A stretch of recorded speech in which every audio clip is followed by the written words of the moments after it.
आज का हमारा टॉपिक लोकसभा है। किसके विषय में आज पढ़ेंगे? हम लोकसभा के विषय में पढ़ेंगे। जैसे कि लोकसभा पहले आप लोगों ने अगर पढ़ चुका है तो ठीक है, नहीं भी पढ़े हैं तो आप लोग आज हम यहाँ पढ़ाएंगे, आप देख लीजिए।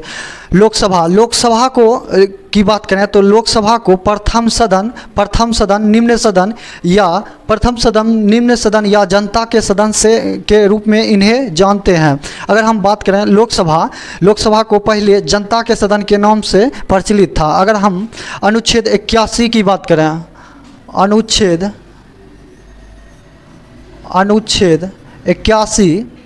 81 हमें लोकसभा के विषय में क्या बताता है? तो अनुच्छेद 81 हमें यह बताता है कि भारत का एक सदन लोकसभा होगा। क्या होगा? लोकसभा होगा। और लोकसभा को कई नाम, जैसे प्रथम सदन क्या इसको नाम से जानते हैं?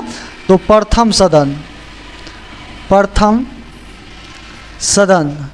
सदन के नाम से जानते हैं। प्रथम सदन, निम्न सदन और इसे जनता का भी सदन कहते हैं।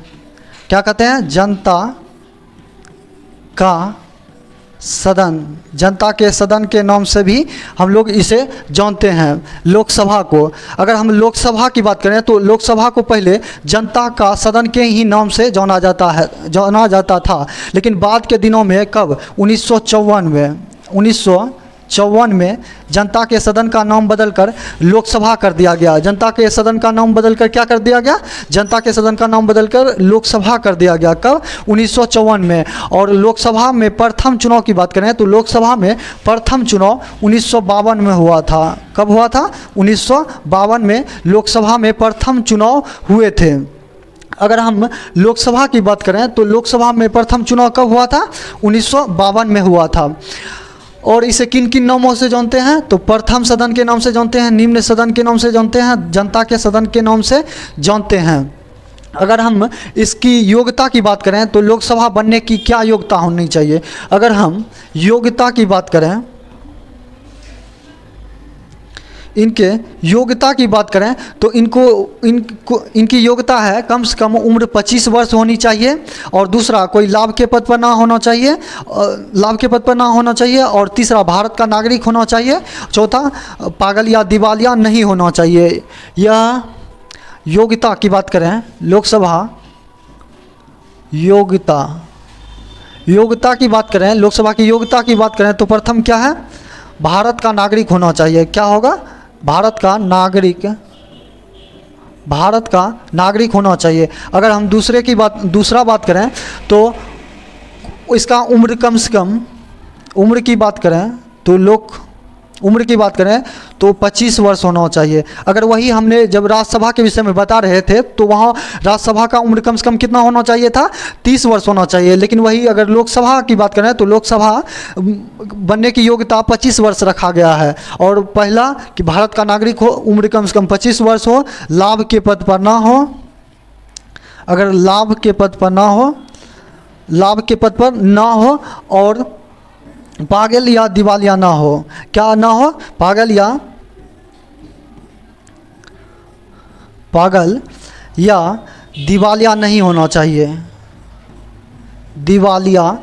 होना चाहिए। अगर हम दिवालिया की बात करें तो जैसे कि यह दिवालिया उसको कहेंगे जैसे कि कोई बैंक से उधार लेकर वह कहीं दूसरे देश भाग चुका हो, उसको दिवालिया कहते हैं। दिवालिया घोषित कर दिया जाता है। तो वो सब इनमें सदस्य की योग्यता में वो नहीं बन पाएंगे लोकसभा।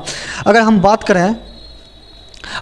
करें तो इसमें कौन चुनाव में भाग ले सकता है? अगर हम चुनाव की बात करें, अगर हम लोकसभा चुनाव की बात करें तो इसका चुनाव जो होता है प्रत्यक्ष रूप से होता है। किस रूप में होता है? प्रत्यक्ष रूप से होता है। प्रत्यक्ष रूप से कैसे होता है? जैसे कि इसके चुनाव में, लोकसभा के चुनाव में आम जनता जिसका उम्र 18 वर्ष से अधिक हो चुका है या 18 वर्ष या उससे अधिक हो चुका, तो वह इस चुनाव में आमतौर पर भाग ले सकता है प्रत्यक्ष रूप से। वही भाग लोकसभा में ले सकता है। अगर हम बात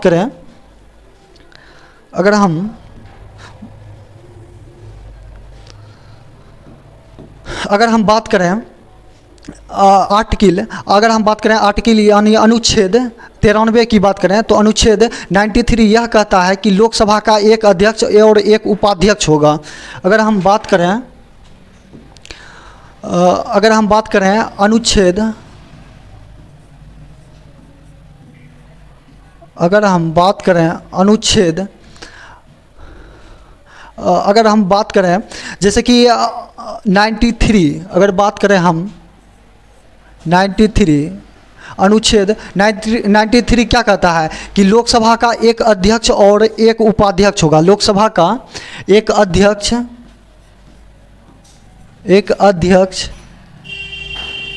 और एक उपाध्यक्ष होगा। एक अध्यक्ष और एक उपाध्यक्ष होगा। लोकसभा का एक अध्यक्ष और एक उपाध्यक्ष होगा। इसकी जानकारी हमें कौन सा अनुच्छेद देता है? अनुच्छेद 93। अगर अनुच्छेद 94 की बात करें यानी लोकसभा में ही 94 अनुच्छेद 94 किससे संबंधित है? तो लोकसभा से संबंधित है। यह अनुच्छेद हमें लोकसभा के अध्यक्ष और उपाध्यक्ष के पद रिक्त के विषय में जानकारी देता है। पद रिक्त के विषय में जानकारी देता है कि वह पद को कैसे खाली करेगा। तो पहला नंबर, या तो मृत्यु हो जाता है, पद पर रहते हुए मृत्यु हो जाता है तो पद को खाली कर देगा, या तो इस्तीफा दे देता है तो खाली हो जाएगा। और लोकसभा के अध्यक्ष अपना इस्तीफा उपाध्यक्ष को देते हैं और उपाध्यक्ष अपना इस्तीफा अध्यक्ष को देते हैं। अगर हम बात करें पद रिक्त कैसे होगा, तो पद या तो पद पर रहते हुए मृत्यु को प्राप्त हो जाए, मृत्यु हो जाती है तो पद रिक्त हो जाएगा। और दूसरा नंबर, अगर इस्तीफा दे देता है, क्या देता है? त्यागपत्र दे देता है, तो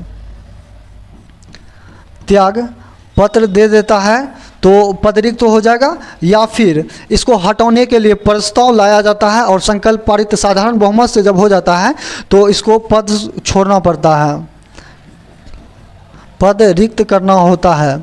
ये सब लोकसभा के अध्यक्ष उपाध्यक्ष के पद रिक्त होने के विषय में जानकारी देता है। अगर हम अनुच्छेद यानी आर्टिकल 95 की बात करें तो यह हमें लोकसभा के विषय में क्या जानकारी देता है? तो अगर 95 अनुच्छेद की बात करें तो यह हमें यह जानकारी देता है कि लोकसभा के अध्यक्ष जो होते हैं उसके कार्य अधिकार शक्ति के विषय में जानकारी देता है। क्या चीज़ के विषय में जानकारी देता है? तो लोकसभा के अध्यक्ष के कार्य अधिकार शक्ति के विषय में हमें जानकारी देता है। कौन सा अनुच्छेद? अनुच्छेद 95। अगर हम अनुच्छेद 95 की बात करें तो किसके विषय में जानकारी देता है? तो यह हमें लोकसभा के अध्यक्ष के कार्य अधिकार शक्ति, कार्य अधिकार शक्ति, कार्य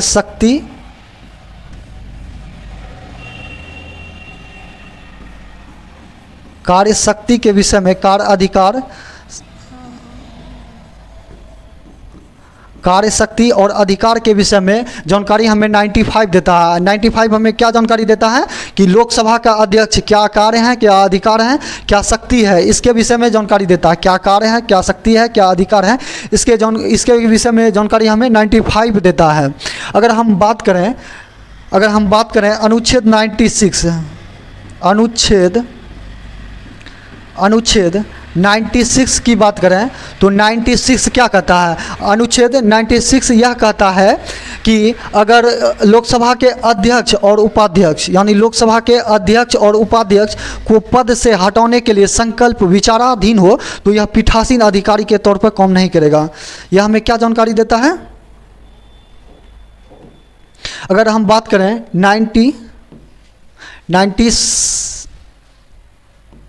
96 की बात करें तो 96 हमें यह जानकारी देता है, 96 हमें यह जानकारी देता है कि लोकसभा के अध्यक्ष और उपाध्यक्ष को पद से हटाने के लिए संकल्प विचाराधीन हो, मतलब ऐसा आ गया है कि उसको हटाना है और संकल्प विचाराधीन हो गया हो तो वह पीठासीन अधिकारी के तौर पर कार्य नहीं करेगा। किस रूप में कार्य नहीं करेगा? तो पीठासीन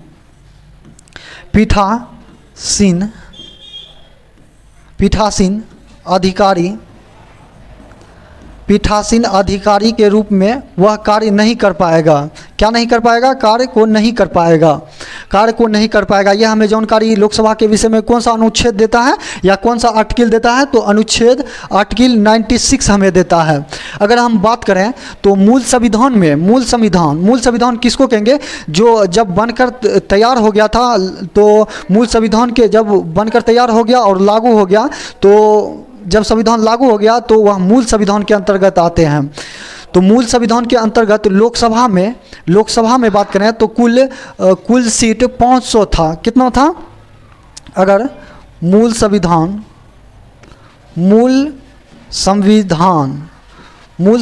की बात करें तो मूल संविधान में लोकसभा में सीट कितना था?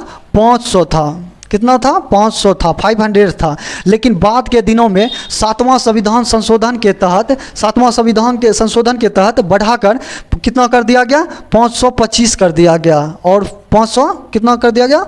525 कर दिया गया। कौन सा संविधान संशोधन के तहत? 7वां संविधान के संशोधन के तहत। 7वां संविधान संशोधन के तहत 525 कर दिया गया। फिर बाद के दिनों में 31वां संविधान संशोधन हुआ। कितना संविधान संशोधन हुआ? 31वां संविधान के संशोधन के तहत 525 से बढ़ाकर 545 कर दिया गया। कितना कर दिया गया? 545 कर दिया गया।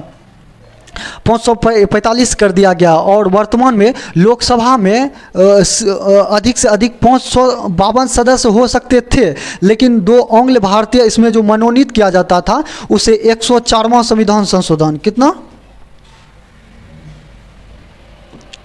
उसे 104वां संविधान संशोधन के तहत हाल ही के दिनों में केंद्र के मोदी सरकार ने उसे 2 आंग्ल भारतीय को जो मनोनीत किया जाता था उसको हटा दिया गया। आंग्ल भारतीय को क्या कर दिया गया? हटा दिया गया। और वर्तमान में लोकसभा में अधिक से अधिक कितना ये सदस्य हो सकते हैं? 550 हो सकते हैं।